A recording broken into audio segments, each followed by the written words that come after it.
Good morning. Today I'm going to tell you the story of where I course doped an Everest. What is an Everest? What is course doping? Let's jump into it.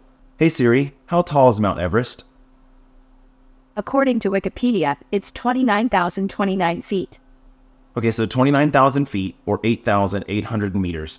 You have to climb in one ride. That's what an Everest is. There's a lot of rules behind it, and the course has to be vetted, and it can't just go off Strava elevation, and you cannot use gravity to propel you up another side. So if you have, say, a course where it goes up and then down and then up again, that little down and up, that part, illegal. You can't do that because you have gravity pushing you uphill. When you do an Everest, you can submit it to everesting.com and they'll vet the whole thing and they'll put you on a leaderboard and they'll give you a badge, and it's either unsupported Everest, supported Everest, Everest Roam, or virtual Everest out on Zwift. There's so many different classifications, but what we're talking about today is a straight up Everest, and can I course dope it? So when I first heard about Everesting, I thought it would be really funny to go and find a course that's totally illegal compared to Everesting, and could it just be a half pipe, right? Where you go down a 20% grade, sprint up a 20% grade, turn around, go back down, do it again. So you're just doing this again, this wildly invalidates your attempt as an official Everest. I don't care. I think it'd be funny. I found the perfect little section right by my house. I mean, it's 10 minutes from my door, and it goes basically 16% down. Then it goes on average about 10% up. It's sort of a mega ramp, if you will, because there's a very small section and then a little bit longer section. So you're sprinting up at about 10 to 15 seconds. Then you're climbing for about a minute and a half. So those are the only two pieces you're going up. And here's my thought process on one part, the steep part, you're coming in at 45 miles an hour. So I could probably just sprint up and be climbing a 16% grade around 20 to 25 miles an hour. You're never doing that on a real climb, right? I had not pre-rode this really, so I don't actually know how many feet per hour I'm going to climb. It's winter. I don't have much daylight, so we're going to go out there and let's hope we can try to do this in sub 10 hours. I really got to get going. It's 8:30. We only have till 5, and that's pushing it.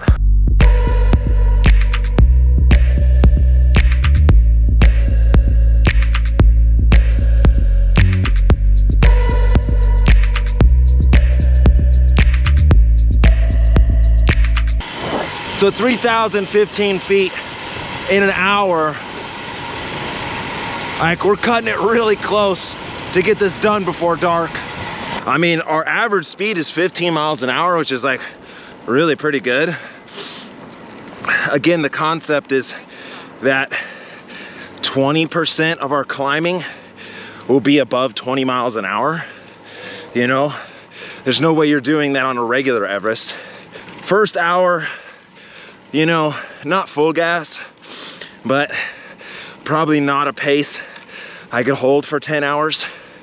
So we kind of have to settle in and find our rhythm. If you do 2,000 feet an hour, it's going to take you a very long time. 2,500 feet an hour is not so bad. 3,000 feet an hour is pretty good, but now you're getting into how hard are you going, right? Can you sustain that pace? Obviously, 4,000 feet an hour is phenomenal, but can you even hold that? I can't hold that pace. Probably the wildest thing about this was how much I enjoyed it. You would think this would be the most brain-torturing, monotonous torture fest ever. To do a less than 1 mile little strip of just going up and down, up and down, up and down. But I loved it because you were always doing something. I never had to think about anything other than what was immediately happening. Shifting, turnarounds, standing, sitting, super tucking. I mean, it was these chunks of 10 to 15 second intervals where I had to change something. Being out here for 9 hours, climbing 30,000 feet, that takes getting into a special mental groove, especially when you're kind of doing sprints. You descend, you sprint, you descend, you sprint. The other thing is descending. When you think about, I'm going to choose a course for my Everest, no one really thinks about the descent, but that is just as important as the climb itself. Let's say you have a great climb and it's 3,000 feet long. Well, sure, you're going to be able to settle in and climb for a really long time. The amount of ascents, very small, maybe 10, right? Something like that.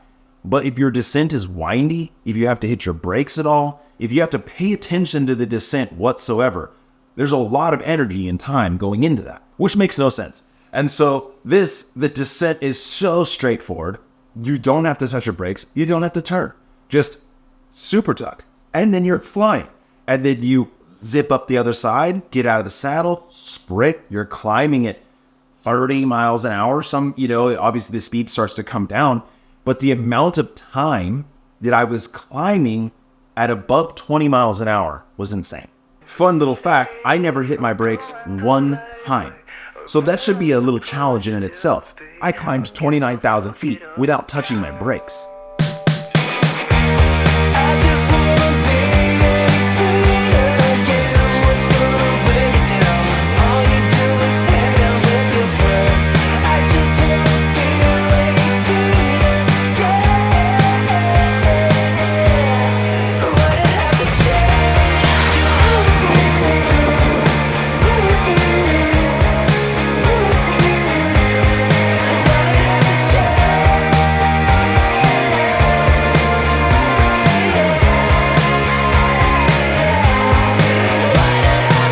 Hell yeah, dude. We're at 10,100 feet at 2 hours, 55 minutes. So we are absolutely on track to go sub 9 hours as long as I don't stop. We're actually been getting faster. Like, I'm feeling better and better. It's wild. So I'm switching up muscle groups. My mind is constantly occupied. My average power for how much I was coasting was crazy. But again, it's on off. It's just intervals. You're coasting and then you're sprinting and you're coasting and you're sprinting. And so my normalized power within about 4 hours in, we're looking at like 280 watts. My average watts are still around 230. I was hovering around a 15 mile an hour average. And again, I'm just looking at like, as long as I can hold this pace, I think I can go sub 9 hours. Bro, 14,000 feet in 4 hours. I am so stoked on that. We're definitely going sub 9. That's wild. I didn't think that was gonna happen.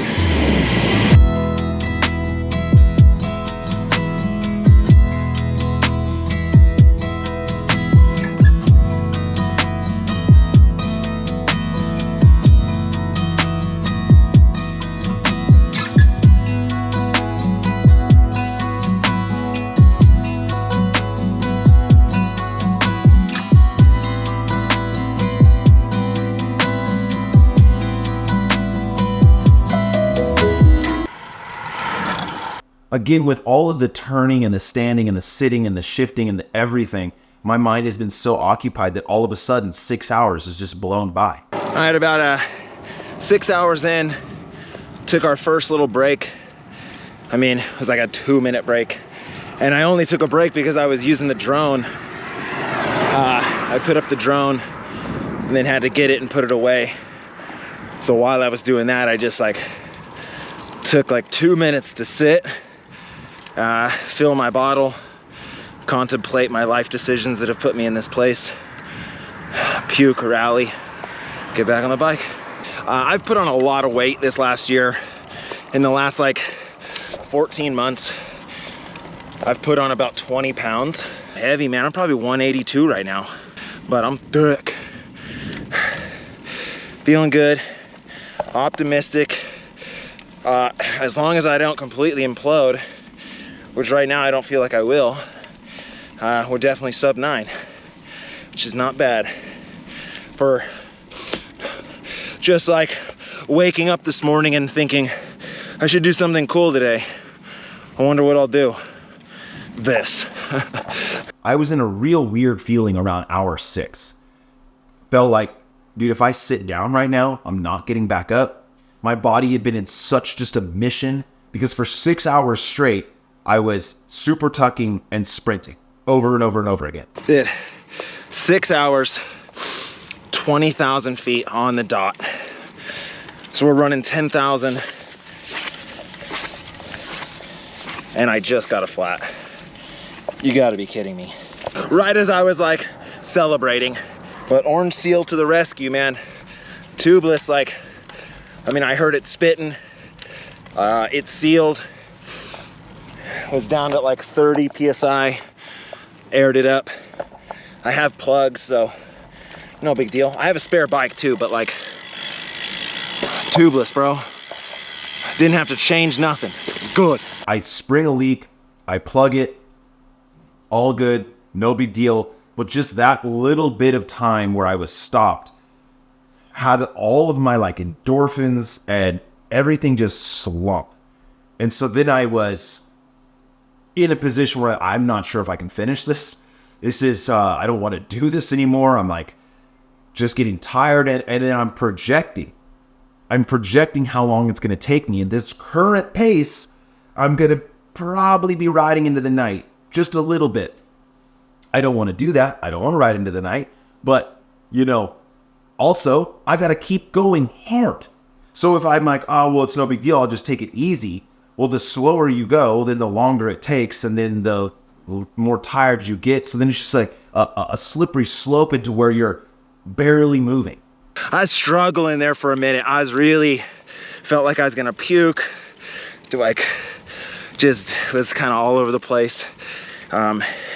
It's really hard to find yourself into a groove. And I've never done this before. And so you can't just settle in. You're surging, you're coasting, you're sprinting, you know, it's wild. Like, there's never a moment for you to find your rhythm. You're always changing, which the benefit to that is that I'm not bored. I'm always doing something, which you would think, you know, riding a 1 mile loop for 9 hours will get boring. But I actually really dig this. You know, after like getting back on the bike and feeling like I was gonna puke, I started to feel better. I had a buddy who had left for work to go spy on owls because he's a biologist. He saw me riding in the morning at like 8:30. Then he gets done with his whole work day, gets his bike and comes back out, and I'm still riding. And so then he comes and he rides with me a little bit. And, you know, there's not much that he can do for me just because of the way the course is. You know, he can't pull me, he can't tow me. But I just wanted someone to talk to because I had been in my head for about 7 hours at this point, just melting.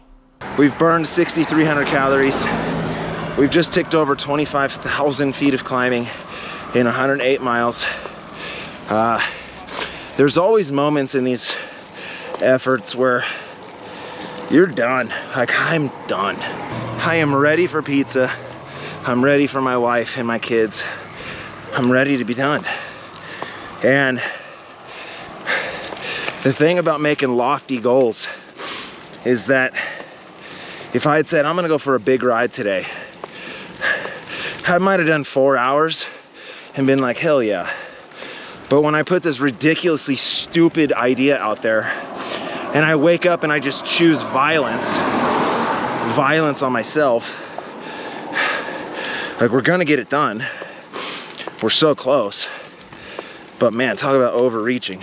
Right now, I just need to wrap up my consciousness in a little box and send it into the future. And that future is me warm in my house with a fire going, with pizza and breadsticks and my smoking hot wife. That's where my consciousness is right now.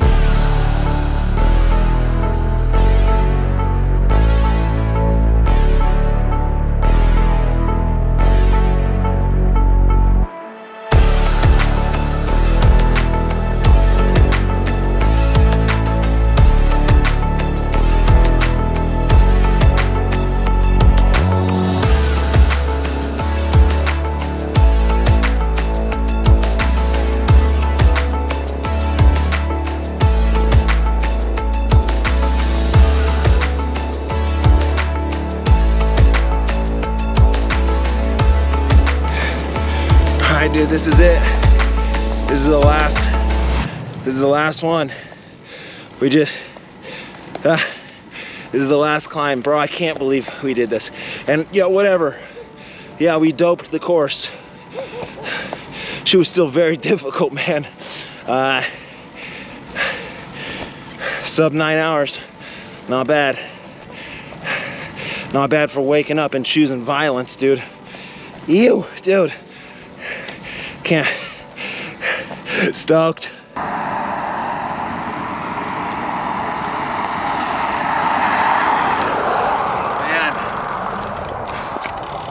Wild. That was 29,167 up, 29,098 down. Course doped in Everest. We doped the course for sure, but it added a whole different set of challenges, which was this crazy ebb and flow of effort, you know, coasting in the super tuck, sprinting up that climb, then going hard here. I mean, it was all over the place. Really hard to eat because you're always doing something, but honestly, I was never bored. That's strange. We did it 8 hours, 50 minutes, whatever. That's crazy. Let's go eat pizza. Pizza.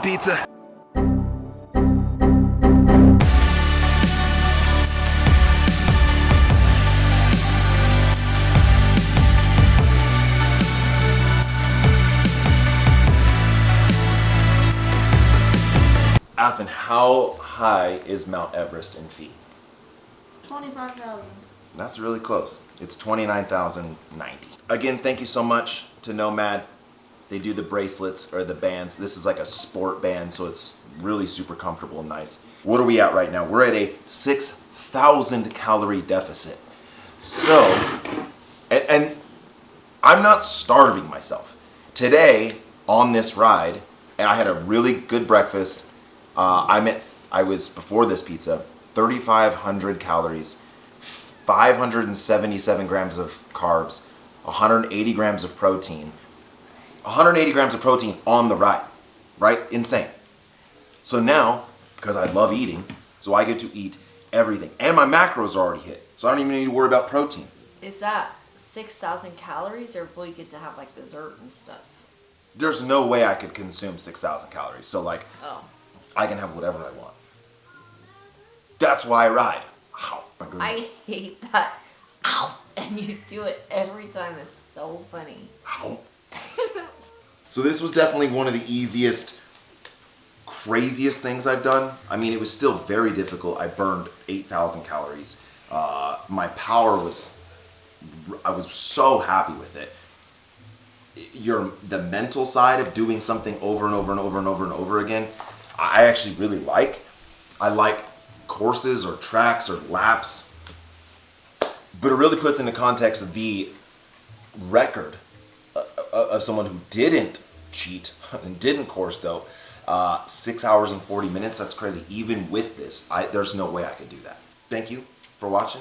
I don't know what the story's gonna be tomorrow, but I've got pizza to eat, and we're gonna go watch Fifth Element in bed. I think you'll like it.